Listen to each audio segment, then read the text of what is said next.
Hello dear friends, welcome to I am Civil Engineer YouTube channel. Estimation சீரீஸை நம்ம பாதியிலே discontinue பண்ணியிருந்தோம். அதில் ஒரு சில வீடியோஸ் வந்துட்டு இப்போ நான் உங்களுக்கு கொடுக்குறேன். அதில் முதல் வீடியோ வந்துட்டு கிரேட் பீம் வந்துட்டு எப்படி எஸ்டிமேட் பண்ணலான்றதை இந்த வீடியோவில் நம்ம பார்க்கலாம். நம்ம சேனலில் இதுக்கு முன்னாடி போட்டிருக்கக்கூடிய units and materials work, accuracy, out turn அந்த வீடியோஸ் எல்லாமே வந்துட்டு நீங்கள் பார்க்கலாம். இந்த சீரீஸில் முக்கியமான ஒரு வீடியோ வந்துட்டு பார்த்தீங்கன்னா காலம் ஃபுட்டிங் வந்துட்டு எப்படி எஸ்டிமேட் பண்ணலான்றது. அந்த காலம் ஃபுட்டிங் எஸ்டிமேஷனோட கண்டினியூஷன் தான் இந்த வீடியோவாக இருக்க போகுது. ஏன்னா அதை பேஸ் பண்ணி தான் நம்மளோட கிரேட் பீம் வந்துட்டு நம்ம இப்போ எஸ்டிமேட் பண்ண போகிறோம். இந்த எஸ்டிமேஷனுக்கு நான் இந்த மாதிரி ஒரு பிளான் தான் எடுத்திருக்கேன். இந்த பிளானில் தான் ஏற்கனவே நம்ம காலத்தோட ஃபுட்டிங்கை வந்துட்டு எஸ்டிமேட் பண்ணோம். இப்போ அதை தொடர்ச்சியாக நம்ம கிரேட் பீமை வந்துட்டு எஸ்டிமேட் பண்ணுவோம். கிரேட் பீம்ன்றது என்னன்னு பார்த்தீங்கன்னா கிரவுண்ட் லெவலில் இருக்கக்கூடிய பீம். கிரவுண்ட் லெவலுக்கு மேலே வந்துருச்சுன்னா அது வந்துட்டு பிளிந்த் பீம்னு சொல்லுவோம். இன்னும் ரூஃப் லெவலில் வந்துச்சுன்னா அது வந்துட்டு ரூஃப் பீம்னு சொல்லுவோம். ஆனால் கிரவுண்ட் லெவல்லையே, அதாவது கிரவுண்டோட டாப் சர்ஃபேஸும் இந்த பீமோட டாப் சர்ஃபேஸும் சேமாக இருக்கும். அப்படி இருக்கக்கூடிய ஒரு பீமை தான் வந்துட்டு கிரேட் பீம்னு சொல்லுவோம். அந்த கிரேட் பீமை வந்துட்டு எப்படி எஸ்டிமேட் பண்ணுவோன்னு பார்த்தீங்கன்னா, அந்த கிரேட் பீம் போடுறதுக்கு எர்த்தை வந்துட்டு எக்ஸ்கவேட் பண்ணணும். அதுக்கப்புறம் அந்த இடத்துல ரெயின்ஃபோர்ஸ்மெண்ட் கட்டி காங்கிரீட் போடணும். இந்த கிரேட் பீமுக்கு வந்துட்டு கீழே முட்டு கொடுக்கணுன்னு அவசியம் இல்லை, அதாவது ஷட்டரிங் கொடுக்கணுன்னு அவசியம் இல்லை. ஏன்னா அது வந்துட்டு டைரெக்டாக கிரவுண்ட்லேயே உட்கார போகுது. அதனால் எக்ஸ்கவேஷன் மட்டும்தான் இதுக்கான குவான்டிட்டி. அதுக்கப்புறம் காங்கிரீட்டு, ஸ்டீலு, இந்த 3 குவான்டிட்டி தான் வந்துட்டு முக்கியமான விஷயம்.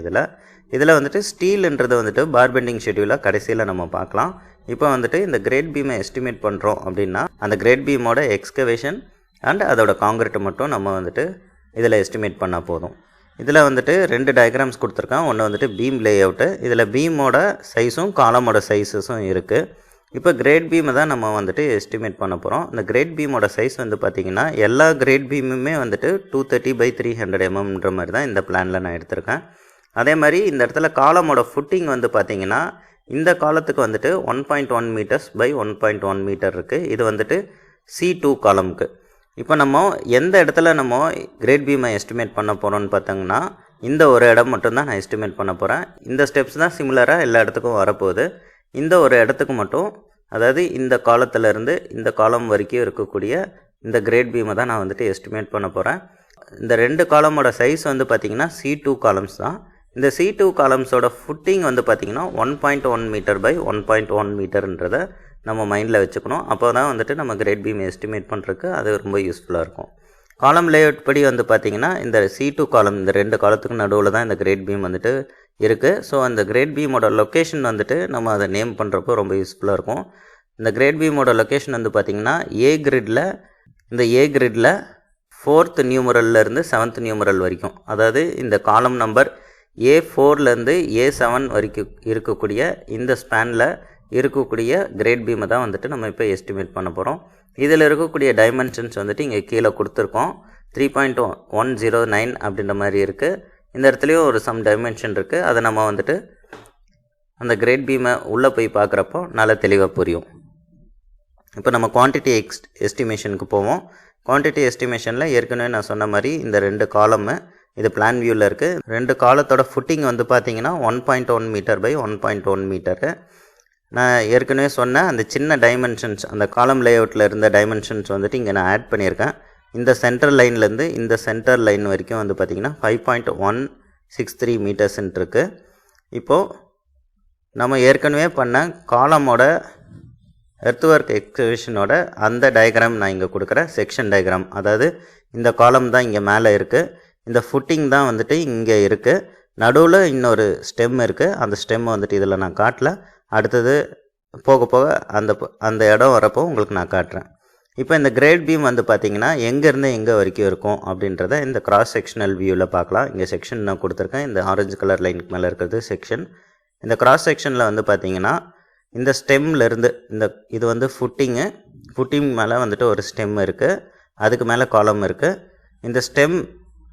இந்த ஸ்டெம்மோட அவுட்ரேஜிலேருந்து அடுத்த ஸ்டெம்மோட அவுட்ரேஜ் வரைக்கும் கனெக்ட் ஆகிற பீம் தான் வந்துட்டு கிரேட் பீம்.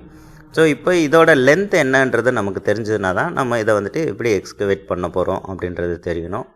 அதுக்கு முன்னாடி இங்கே இன்னொரு விஷயம் என்னன்னு பார்த்தீங்கன்னா, ஏற்கனவே வந்துட்டு நமக்கு ஃபவுண்டேஷனுக்கு, இந்த காலத்தோட ஃபவுண்டேஷனுக்கு வந்துட்டு இந்த ஃபவுண்டேஷனோட டைமென்ஷனுக்கு எக்ஸ்கவேஷன் வந்துட்டு நம்ம எடுத்திருக்கோம். ஸோ இந்த ஹேட்ச் போர்ஷன் வந்து பார்த்திங்கன்னா எஸ்டிமேஷன் ஏற்கனவே நம்ம எக்ஸ்கவேஷனுக்கு எடுத்துட்டோம். அப்படின்னு பார்த்தா இந்த கிரேட் பீமோட டோட்டல் லென்த்துலேருந்து இந்த சின்ன லென்த்தை வந்துட்டு நம்ம மைனஸ் பண்ணால் தான் இந்த கிரேட் பீமோட ஆக்சுவல் லென்த் ஆஃப் எக்ஸ்கவேஷன் என்னன்றது தெரியும். அதை எப்படி நம்ம கண்டுபிடிக்கலாம் அப்படின்னு பார்த்தீங்கன்னா, இந்த சின்ன லென்த் என்னன்றதை இந்த பெரிய லென்த்துலேருந்து மைனஸ் பண்ணிட்டோம்னா நமக்கு அது ஈஸியாக தெரிஞ்சிடும். ஸோ கிரேட் பீமுக்கு எக்ஸ்கவேஷன் வந்து பார்த்திங்கன்னா இந்த ஒரு லென்த்து மட்டும்தான். பார்த்திங்கன்னா இப்போ நான் வந்துட்டு கொஞ்சம் ஹைலைட் பண்ணி காட்டுறேன். இந்த சின்ன லென்த்து இல்லாமல் இந்த எக்ஸ்கவேஷன் ஃபேஸ், அதாவது காலத்தோட ஃபுட்டிங் எக்ஸ்கவேஷன் ஃபேஸஸ்லேருந்து தான் எடுக்கணும். நீங்கள் ப்ராக்டிக்கலாக இமேஜின் பண்ணி பார்த்தீங்கன்னா நல்லா உங்களுக்கு புரியும். இப்போது நமக்கு இந்த லென்த்து தான் என்னென்னு தெரியணும். இந்த லென்த் என்னென்னு தெரியணுன்னா, ஏற்கனவே நமக்கு வந்துட்டு இந்த டோட்டல் சென்ட்ரல் லைன்லேருந்து என்ன லென்த்துன்றது தெரியும்.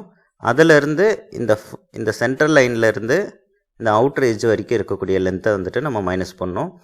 இந்த ஒரு ஃபுட்டிங்கோட லென்த்து வந்து பார்த்திங்கன்னா 1.1 மீட்டர். சென்டர் லைன்லேருந்து இந்த அவுட்டர் எட்ஜ் வரைக்கும் பார்த்திங்கன்னா 1.1 டிவைடட் பை 2 வரும். அதே தான் இந்த பக்கமும்.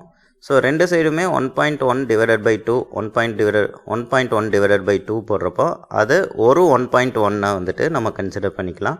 ஸோ அப்போது இந்த 5.163 அது கூட 1.1 மைனஸ் பண்ணோம்னா வரக்கூடிய டைமென்ஷன் தான் 4.063.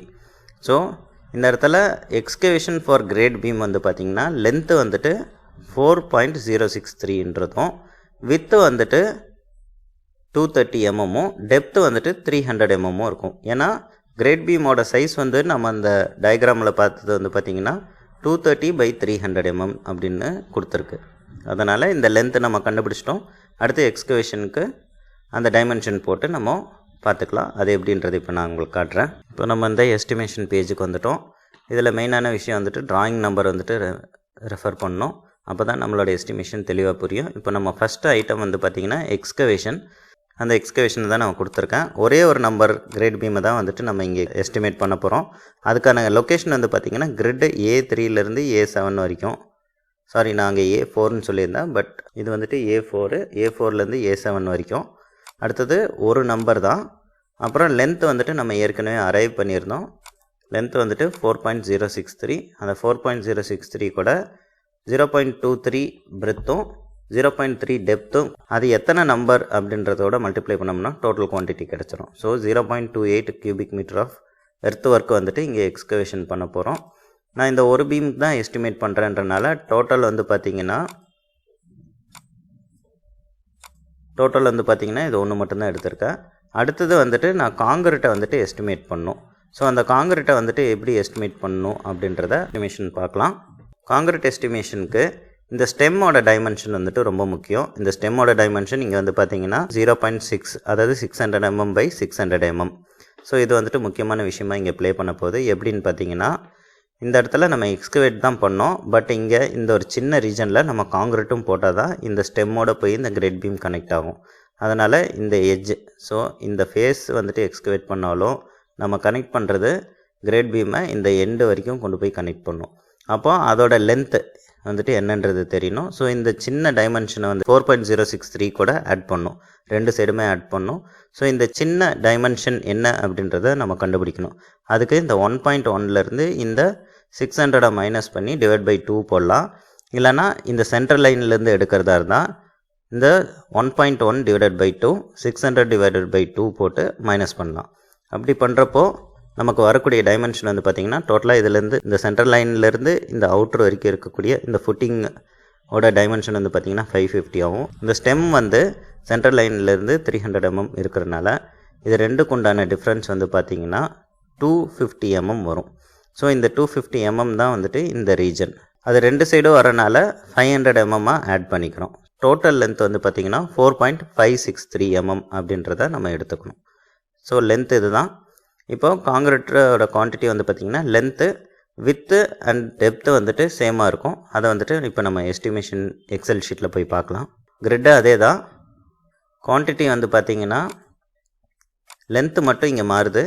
ஏன்னா அந்த 0.25 மீட்டர்ஸ் உண்டான அந்த லென்த்தை வந்துட்டு இங்கே ஆட் பண்ணியிருக்கோம். பிரெத்து டெப்த்து சேம் தான். காங்கிரீட்டோட குவான்டிட்டி வந்து பார்த்திங்கன்னா 0.3 மீட்டர் கியூப் வருது. ஸோ இந்த ஒரு பீமுக்கு மட்டும்தான் நான் எஸ்டிமேட் பண்ணன்றனால 0.31 கியூபிக் மீட்டர் காங்கிரீட் வந்துட்டு இங்கே நம்ம போடணும். ஸோ கிரேட் பீம் பொறுத்த வரைக்கும் excavation quantity and concrete quantity தான் வந்துட்டு எஸ்டிமேட் பண்ண போகிறோம். ரெயின்ஃபோர்ஸ்மெண்ட் வந்துட்டு தனியாக நம்ம பார் பெண்டிங் ஷெட்யூலாக அப்புறமா டோட்டலாக அடுத்தடுத்த வீடியோக்களில் நம்ம பார்க்கலாம். ஸோ இதெல்லாமே நான் வந்துட்டு ரஃபாக ஒரு பிளான் வச்சுருக்கேன். இதை வந்துட்டு நம்ம அடுத்தடுத்த வீடியோக்களில் நம்ம பார்க்கலாம். இந்த வீடியோ உங்களுக்கு பிடிச்சிருந்தா லைக் பண்ணுங்கள், உங்கள் ஃப்ரெண்ட்ஸ் அண்ட் ரிலேட்டிவ்ஸோட ஷேர் பண்ணுங்கள். மறக்காமல் நம்ம சேனலுக்கு சப்ஸ்கிரைப் பண்ணி உங்கள் சப்போர்ட் கொடுங்க. நம்மளோட இங்கிலீஷ் சேனலோட லிங்க்கை நான் மேலே கொடுத்துருக்கேன். இந்த தமிழ் சேனலில் இருக்கக்கூடிய எல்லா வீடியோஸுமே இங்கிலீஷில் நான் ட்ரான்ஸ்லேட் பண்ணி போட்டுட்ருக்கேன். அதுக்கும் உங்களோட சப்போர்ட்டை கொடுங்க. நன்றி.